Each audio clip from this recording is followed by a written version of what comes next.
ఈరోజు నంద్యాల జిల్లాకు జగన్మోహన్ రెడ్డి గారు వచ్చారు. వచ్చి ఏమైనా మంచి మాట్లాడతారా అంటే ఇచ్చిన స్క్రిప్టే పదే పదే చదివారు.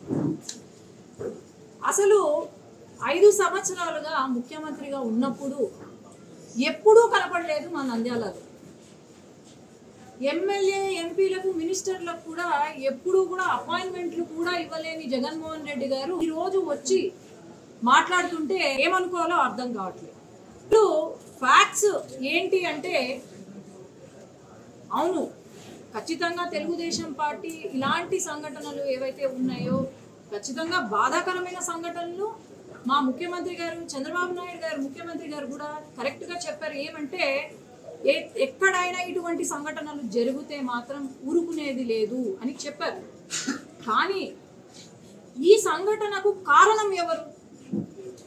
గత 5 సంవత్సరాలుగా ఈ ఎవరైతే ఉన్నారో ఇద్దరు గ్రూప్స్ ఏవైతే ఉన్నాయో, మరి నిన్న శిల్పా చక్రపాణి రెడ్డి గారు ప్రెస్ మీట్ పెట్టారు.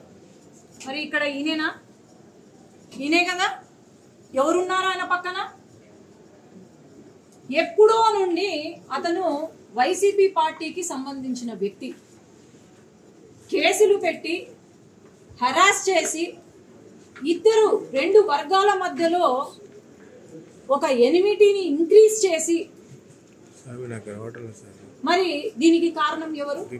శిల్పా చక్రపాణి రెడ్డి గారేనా? ఈనాడు వచ్చి లేదు చంపేశారు అని రాజకీయం చేస్తున్నారు.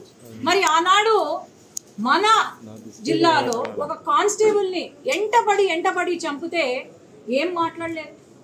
అబ్దుల్ సలాం కుటుంబం అందరూ 4 సూసైడ్ చేసుకుంటే ఏం మాట్లాడలేదు. మరి ఈరోజు కొత్తగా వచ్చారు.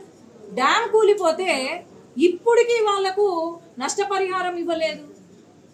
మరి ఆనాడు లేనిది ఈరోజు లా అండ్ ఆర్డర్ గురించి మాట్లాడుతున్నారంటే, సొంత చిన్నాన్నను చంపితే చెల్లెళ్ళు అన్నా న్యాయం చేయండి అని గత 5 సంవత్సరాల నుండి అడుగుతూ ఉంటే న్యాయం చేయలేని ఆనాటి ముఖ్యమంత్రి జగన్మోహన్ రెడ్డి గారు మరి ఈ రోజు లా అండ్ ఆర్డర్ గురించి మాట్లాడుతుంటే మరి ఏమనుకోవాలి?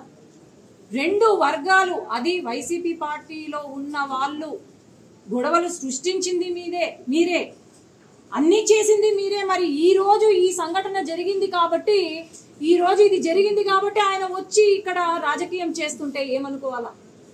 ఇది ఖచ్చితంగా మేము ఎందుకంటే స్క్రిప్ట్ చదివారే తప్ప ఇంకా ఏం లేదు. ఆయనకు ఫ్యాక్ట్స్ తెలియదు, అక్కడ ఏం జరిగిందో తెలీదు, ఏమీ తెలీదు. ఈ రోజు తెలుగుదేశం పార్టీ గురించి మాట్లాడుతున్నారు. మరి సంక్షేమ పథకాలు కరెక్ట్గా అందాయా? జయమన్నంటే జగనన్న అంటున్నారు. మరి ఈ రోజు ఖచ్చితంగా చంద్రబాబు నాయుడు గారు చెప్పిందే చేస్తున్నాం. 30 రోజులైంది వచ్చి అధికారంలోకి, అప్పుడేనా ఆయన మాట్లాడేది? అలాగే ఏమన్నంటే మాటకు ముందు మాటకు తర్వాత రెడ్ బుక్ అంటారు. ఇంకా లోకేష్ అన్న రెడ్ బుక్ రాసుకున్నారే తప్ప రెడ్ బుక్ తెరవలేదు. మరి తెరిచిన తర్వాత వీళ్ళది ఏంటి, వీళ్ళ సంగతి ఏందో నాకు అర్థం కావడం లేదు. అనవసరంగా నోరు జారద్దండి. అనవసరంగా వచ్చి ఇలాంటి రాజకీయాలు చేస్తే మాత్రం ఎవ్వరూ కూడా సహించరు. ఇప్పుడు వరకు ప్రతిపక్ష హోదా కూడా లేదు. మీరు ఇలాంటి నాటకాలు, ఇలాంటి డ్రామాలు చేస్తే మాత్రం ప్రతిపక్ష హోదా కాదు కదా, మీ పొలిటికల్ పార్టీ కూడా లేకుండా పోతుంది. నా సజెషన్ యాజ్ ఎ డాక్టర్, మీరు అక్కడ ఏదో లండన్లో ట్రీట్మెంట్ తీసుకుంటున్నారంట, దయచేసి లండన్లోనే వైఎస్ఆర్సీపీ లండన్ పార్టీ అని పెట్టుకొని మీరు రాజకీయం చేస్తే బాగుపడతారేమో అని నేను అనుకుంటున్నాను. ధన్యవాదాలు.